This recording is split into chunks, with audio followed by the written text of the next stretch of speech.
kabar nih? Gimana nih kabarnya? Baik, alhamdulillah. Baik ya. Mungkin setelah lulus cyber nih, gimana kabarnya? Alhamdulillah aku baik dan aku excited banget nih sekarang bisa diundang di podcast Cyber Talk kali ini. Sebelumnya thank you juga nih untuk Mas Praja dan juga Mbak Lala yang udah mau sharing-sharing sama aku.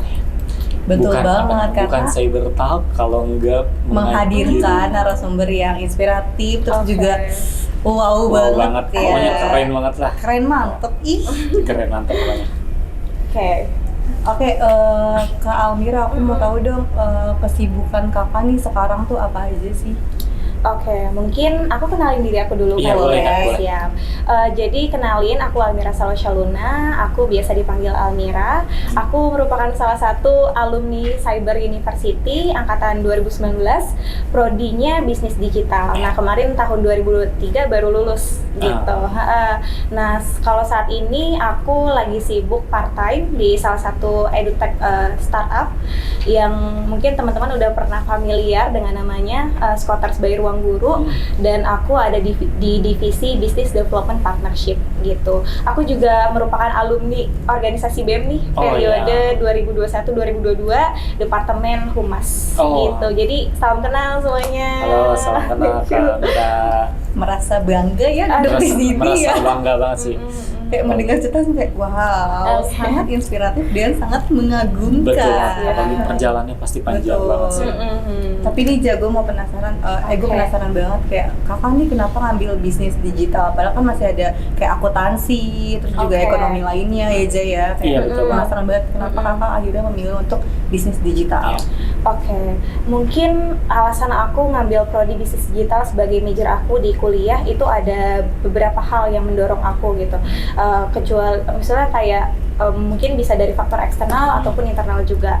Nah, kalau dari aku sendiri bahwasanya sekarang kita ini kan hidup di era transformasi digital. Iya, betul banget. Gitu. Nah, jadi penting bagi aku sebagai generasi muda yang memang harus tahu dan udah punya bisa adaptasi gitu ya dengan perkembangan zaman di era yang semakin pesat ini. Karena yang mana kalau transformasi digital itu kan memang dia itu berkaitan dengan semua lini kehidupan dan semua lini pekerjaan itu kan memang bergantung pada teknologi.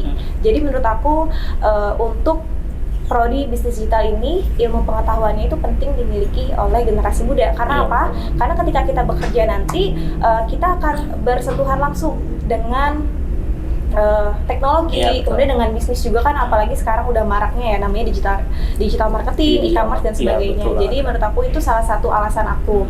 Kemudian yang kedua, aku juga melihat nih kalau misalnya tadi jurusan manajemen, akuntansi itu kan udah banyak ya di universitas-universitas. Nah, kalau misalnya bisnis digital itu kan masih jarang dan belum banyak ya kan. Nah, itu mungkin alasan aku, dan juga output dari bisnis digital itu ternyata banyak dibutuhkan oleh industri digital gitu. Jadi ya memang peluang karir akan jauh lebih luas gitu. Jadi itulah alasan aku ngambil bisnis digital. Betul banget, apalagi bisnis digital lagi lagi ngetren banget jurusannya lagi naik banget lah pokoknya. Nah, terus kan Kak Mira nih udah ibaratnya udah lulus di cyber nih. Pasti selama 8 semester tuh kayak ngejalanin aktivitas sebagai mahasiswa nih. Tantangan dari Kak Mira nih menghadapi itu, terus solusinya tuh gimana sih Kak? Waduh, kalau ngomongin tantangan agak berat ya. Iya, betul. Kita kayak harus menyimak dengan harus menyimak. Nah mungkin kalau tantangan dari aku sebenarnya itu lebih ke manajemen mood gitu. Karena memang ketika aku masa kuliah itu tuh aku sama teman-teman mungkin lagi gencar-gencarnya memasuki quarter life crisis. Dan juga semester pertengahan semester 2 itu udah masuk pandemi COVID. Jadi itu kayak jadi banyak tekanan mungkin dari internal maupun eksternal, dan mungkin bisa dibilang dari pertemanan, kemudian mulai dari let's say percintaan juga gitu, dan dari keluarga. Kemudian, nah gara-gara itu tuh kayak banyak tekanan yang buat aku tuh jadi nggak mood untuk belajar. Kemudian juga salah satunya manajemen waktu, itu tantangan terbesar aku juga. Karena selain kita masa kuliah itu kan mata kuliahnya kan banyak banget ya, dan juga ada UAS, ada UTS, kemudian ada tugas-tugas yang bikin kita tuh jadi overwhelmed gitu. Nah mungkin cara mengatasinya itu aku biasanya karena aku punya idola atau role model gitu ya, kayak K-pop kali ya. Jadi aku tuh merepresentasikan untuk aku tuh bisa ngikutin idola aku. Jadi biar supaya aku nge-recharge energi aku, bisa semangat lagi belajarnya gitu sih. Kayak ambil hal-hal positifnya ya, biar bisa ngebangkitin lagi untuk semangat belajar. Benar. Di usia kita yang baru masuk kuliah kayak masih labil-labil banget ya, kayak tetap aja kayak masih SMA juga. Terus apalagi kayak COVID kan, kita juga ngerasain banget nih. Aku sih mahasiswi COVID ya, kayak belajarnya pasti males, sampai kan online juga. Kayak dosen juga tidak memperhatikan banget ya, kayak yaudah yang penting absen gitu. Tapi kita di rumah kayak, aduh, kayak tidur aja deh ya, tidur aja nggak usah dengerin nanti. Jadi nggak maksimal ya. Betul banget. Jadinya pas setelah masuk ke offline-nya jadi kayak lumayan kaget ya, ternyata lumayan wow ini gitu ya. Tapi emang kita harus pintar-pintar mengontrol mood kita kali ya. Betul. Apalagi kan kalau misalnya kita moodian gitu kayak. Iya, itu pasti PR banget sih ya, PR banget. Tapi kan kita cewek-cewek kan suka moody ya. Iya, wajar sih itu. Wajar sih. Nah, Kak, nih gimana Kakak untuk memulai karirnya dengan jurusan yang berbeda gitu? Kan Kakak bisnis digital nih, terus Kakak terjun di dunia karirnya nih yang berbeda dari jurusan Kakak tuh gimana? Sebenarnya kalau dibilang berbeda dengan pekerjaan aku sekarang, itu nggak jauh berbeda sih sama jurusan yang aku ambil. Karena memang aku kebetulan di part time di Scotars ini aku ditempatkan di divisi Business Development Partnership. Jadi yang memang masih beririsan nih dengan bisnis banget gitu. Dan juga selain itu aku bekerja, itu job desk salah satunya adalah stakeholder engagement. Jadi yang mana aku ada kaitannya dengan partnership, dan itu memang aku dapatkan di magang juga gitu. Jadi memang saling antara jurusan, kemudian magang, dan juga karir aku sekarang itu beririsan sih gitu. Jadi nyambung gitu ya, nyambung bener. Jadi nggak jauh beda sih. Jadi aku bisa adaptasinya lebih cepat gitu. Iya, betul banget. Berarti emang bisa tuh beriringan gitu ya, maksudnya cocok banget lah. Kadang nggak yang jauh-jauh banget. Iya, kadang kan mahasiswa tuh kayak misalnya masuk kayak salah jurusan kayak biasanya gitu. Nanti kerjanya jurusan bidang yang lain gitu. Iya sih, emang kadang kebanyakan kayak gitu. Cuma aku alhamdulillahnya dapat yang memang sesuai. Beriringan gitu ya. Iya. Nah, terus nih Kak Mira nih, ngomong-ngomong kan di Cyber tuh ada yang namanya program CLP kan, nah Company Learning Program. Nah jadi Kamira otomatis pernah magang nih. Nah Kamira kalau nggak salah tuh pernah magang di Bank BRI. Nah itu bisa dijelasin nggak Kamira di divisi apa, terus job desk-nya tuh kayak gimana? Kebetulan aku berkesempatan magang 1 tahun di BRI. Aku ditempatkan di divisi Social Entrepreneurship and Incubation. Nah di sana itu aku banyak sekali ketemu sama orang-orang stakeholder lainnya, dan seperti desa, kemudian BUMDes dan masyarakat luas gitu. Nah memang kerjaan aku itu ya tadi berkaitan dengan partnership juga. Nah kadang job desk aku ini cukup banyak, memang harus ketemu orang. Jadi kayak kita meeting dan sebagainya. Dan tadi stakeholder engagement, jadi aku mengajak satu universitas untuk kerjasama dengan Bank BRI dalam hal pelatihan program Desa Brilian gitu. Nah makanya mungkin kalau job desk aku itu kebanyakan terkait itu sih, terkait project-project. Saya juga pernah dengar sih namanya Desa Brilian itu kayak lagi banyak banget info-info tentang itu sih. Penting banget. Lagi penting banget. Karena kan nggak semua hal itu kita lakukan di kota aja, tapi di desa juga kita nggak boleh lupain. Gitu. Berarti keren banget sih job desk-nya. Masya Allah, mulia sekali. Mulia sekali. Masya Allah. Tapi ini Kak, aku mau nanya kayak gimana sih program magang itu tuh membantu kakak dalam berkarir sampai sekarang ini? Sebenarnya magang ini tuh penting banget untuk kita bisa mengasah kemampuan kita. Karena di magang itu kita merasakan euforia kerja yang sebenarnya, kerja yang profesional gitu. Nah, di magang ini kan kita juga akan melatih kemampuan skill kita, soft skill kita, interpersonal skill kita juga.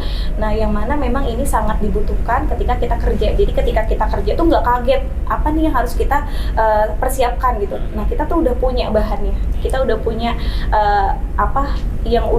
yang harusnya memang di dunia pekerjaan itu ada gitu.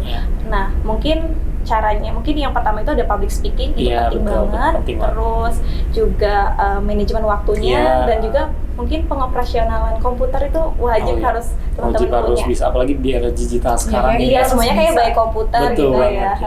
Gitu sih. Jadi jangan istilahnya kayak teruslah belajar soal teknologi, melek teknologi ya. Betul. Nanti kan udah ngomongin magang nih, pasti kan apa namanya, Kak Mira ini punya pencapaian gitu ya, pencapaian karir Kak Mira nih, itu yang paling membanggakan menurut Kak Mira tuh yang mana nih? Kalau ngomongin soal pencapaian karir yang paling membanggakan, mungkin awal mulanya ketika aku menjadi salah satu mahasiswa yang bisa lolos pertukaran pelajar. MSB bukan? Student e-exchange program. Iya, itu di itu memang masanya pandemi, jadi untuk program itu cuma 2 minggu aja, dan itu by online. Jadi itu yang mengadakan Multimedia Malaysia University pada saat itu, dan itu diikuti oleh banyak negara juga. Pasti. Nah, aku alhamdulillahnya lolos di salah satu mahasiswa Cyber University gitu ya. Mungkin itu salah satu pencapaian karir awal aku di bidang kompetisi, dan itu memang cukup membanggakan juga buat aku. Pasti banget sih. Kemudian kalau pas magang, mungkin aku pernah membuat katalog Desa Brilian. Jadi itu merupakan salah satu mahakarya terbesar aku selama magang, karena memang ketika aku mengerjakan katalog tersebut itu cukup banyak waktu yang aku habiskan. Kemudian juga kreativitas aku juga sangat digunakan di situ, kemudian juga etos kerja dan sebagainya.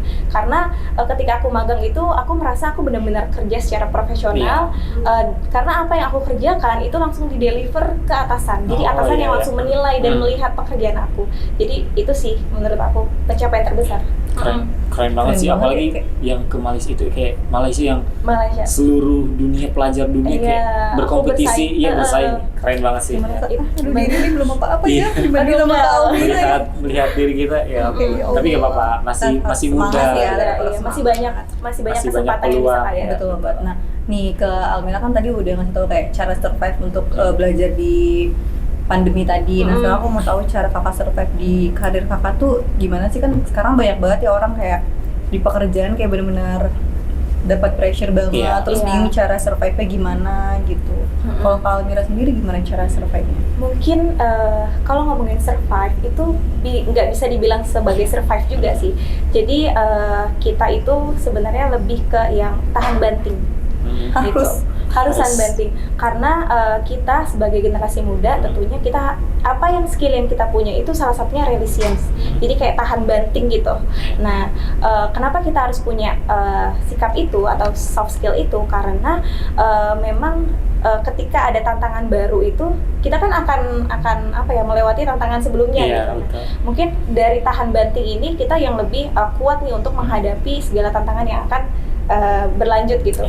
Karena mungkin dari aku bukan survive, tapi ya udah hadapi aja tantangannya, kita lewati dengan ikhlas, dengan bismillah, dengan pasti harus tough juga ya, harus slow aja strong gitu. Apa sih, teori sungai kali ya, mengalir aja, lewatin aja, nanti juga bisa kok. Iya, betul. Nah, terus ngomong-ngomong nih, tadi kan Kak Mira udah ngejelasin kalau Kak Mira pernah di BEM kan, di BEM University. Nah, itu Kak Mira tuh di divisi apa? Kalau nggak salah di Humas ya? Iya, di Humas, itu betul. Berarti kan otomatis berdampak ke kita kan. Nah, itu dampak positif dari Kak Mira sendiri gimana nih? Nah, kalau misalnya di organisasi kan kita memang ditempatkan sesuai dengan minat kita. Nah, waktu itu aku memang minatnya di Humas gitu ya, di Departemen Humas.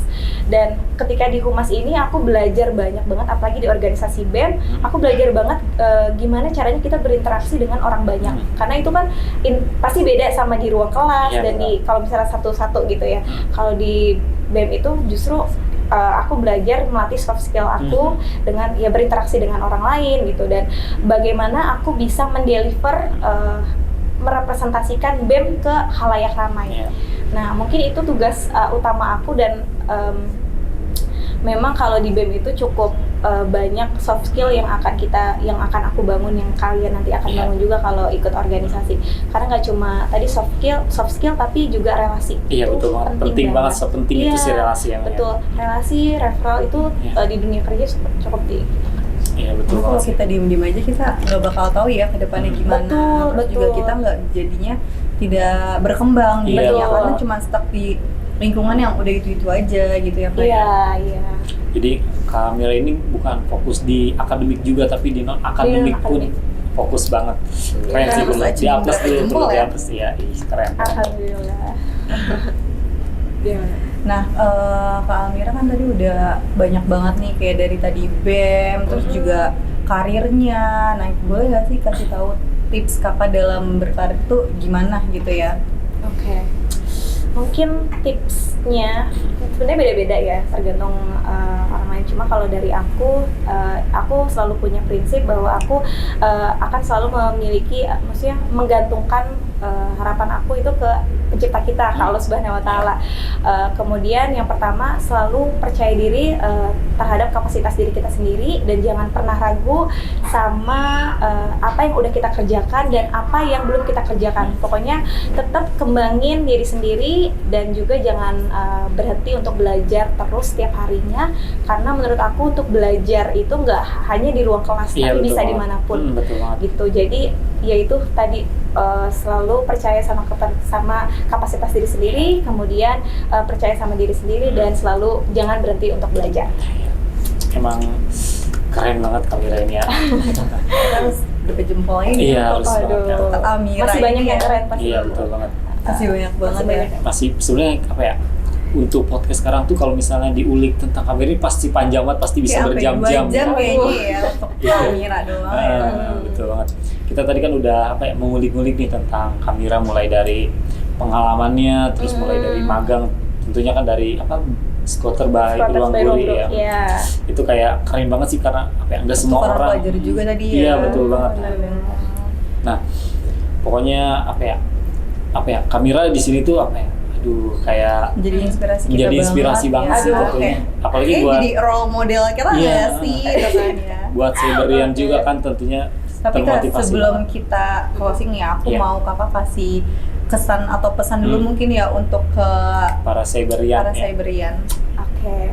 Mungkin buat kalian yang masih kuliah sekarang atau yang lagi masih cari kerja, tetap semangat, terus juga coba untuk kenali diri sendiri dan apa sih kelebihan kalian, apa kekurangan kalian. Mungkin dari situ kita bisa tahu apa yang nantinya akan kalian achieve gitu. Jadi coba kenalin diri sendiri dulu dan percaya sama kapasitas diri. Jadi jangan pernah ragu untuk kalau misalnya kita bisa, ya berarti bisa. Ya. Wih, keren banget. Sekali lagi terima kasih nih buat Kamira udah menyempatkan hadir di acara ini. Ya, amin ya Allah. Jadi buat Cyberian nih, jangan lupa nonton episode selanjutnya di Cyber University. Jangan lupa like, comment, and subscribe. Jangan lupa nyalain loncengnya karena biar ada notifnya langsung. Betul. Oke, bye-bye. Bye-bye.